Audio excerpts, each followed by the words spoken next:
Nos envoyés spéciaux Antoine Fontenot et Jérémy Vincent ont rencontré l'ancien président français.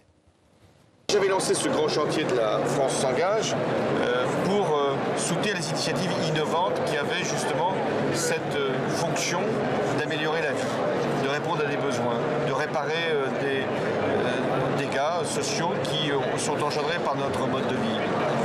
Je me suis dit, qu'est-ce que je dois faire comme ancien président? Poursuivre cette vocation, cette activité, ce grand chantier, mais avec une forme nouvelle qui sera une fondation, qui appellera des ressources de l'État, mais surtout des ressources de grands contributeurs privés qui ont bien compris ce que l'économie sociale et solidaire pouvait également apporter, y compris pour leurs propres activités. Donc là, concrètement, vous allez sélectionner des startups que vous allez aider à financer? Comment ça se passe? Depuis 3 ans, nous avons soutenu à peu près une quarantaine de projets qui aujourd'hui se sont considérablement développés. Et là, à la fin de l'année, il y aura encore 10 à 15 projets qui vont être soutenus financièrement, accompagnés humainement, avec du mécénat qui fera en sorte que les personnes les plus qualifiées des entreprises qui nous soutiennent pourront aller au plus près des créateurs, des innovateurs pour les accompagner dans leur développement.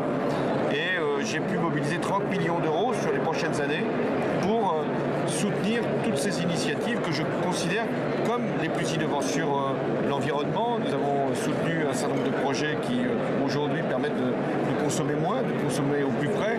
Nous avons favorisé l'accès à la lecture et puis une belle expérience, Bibliothèques sans frontières, qui permet de mettre à disposition des outils informatiques, des outils numériques, des populations qui sont souvent les plus fragiles, les plus loin de la culture.